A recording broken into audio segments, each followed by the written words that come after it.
গ্রামে গ্রামে সেই বার্তা রটি গেল ক্রমে। মৈত্র মহাশয় যাবেন সাগর সঙ্গমে তীর্থ স্নান লাগি।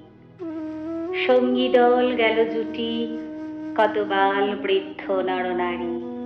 নৌকা দুটি প্রস্তুত হইল ঘাটে, পণ্য লোভা দূর। মোক্ষদা কহিল আসি, হে দাদা ঠাকুর, আমি তব হব সাথী। বিধবা যুবতী দুখানি করুণ আঁখি, মানে না যুক্তি, কেবল মিনতি করে। অনুরোধ তার এড়ানো কঠিন বড়। স্থান কোথার? মৈত্র কহিলেন তারে।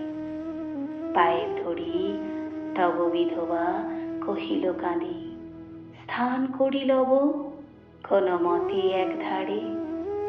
ভিজে গেল মন তবু দ্বিধা ভরে, শোধালো ব্রাহ্মণ, নাবালক ছেলেটির কি করিবে তবে? উত্তর করিল নারী, রাখাল সে রবে আপন মাসির কাছে।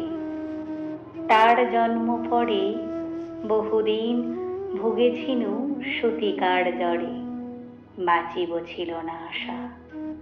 অন্নদা তখন আপন শিশুর সাথে দিয়ে তারি স্তন মানুষ করেছে যত্নে। সেই হতে ছেলে মাসির আদরে আছে, মার কোল ছেড়ে। দুরন্ত মানি না ঘরে করিলে শাসন। মাসি আসি অশ্রু জলে ভরিয়া নয়ন, কোলে তারে টেনে লয়, সে থাকিবে সুখে। মার চেয়ে আপনার মাসির বুকে। সম্মত হইল বিপ্র। মোক্ষদা সত্বর প্রস্তুত হইল বাঁধি জিনিসপত্তর। প্রণমিয়া গুরুজনে সখীদল বলে, ভাসাইয়া বিদায়ের শোক অশ্রু জলে। ঘাটে আসি দেখে সেথা আগে ভাগে ছুটি রাখাল বসিয়া আছে তরি। পরে উঠি নিশ্চিন্ত নীরবে, তুই হেথা কেন ওরে? মা শোধাল, সে কহিল, যাইব সাগরে। যাইবি সাগরে?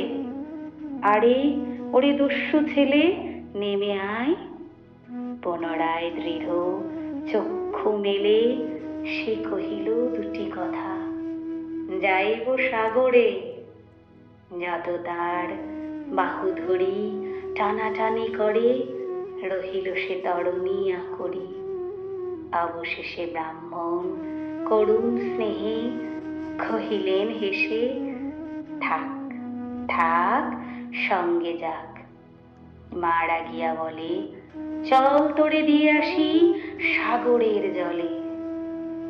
যেমনি সে কথা গেল আপনার কানে, অমনি মায়ের বক্ষ অনুতাপ বাণী বিধিয়া কাঁদিয়া ওঠে। মুদিয়া নয়ন নারায়ণ নারায়ণ করিল স্মরণ।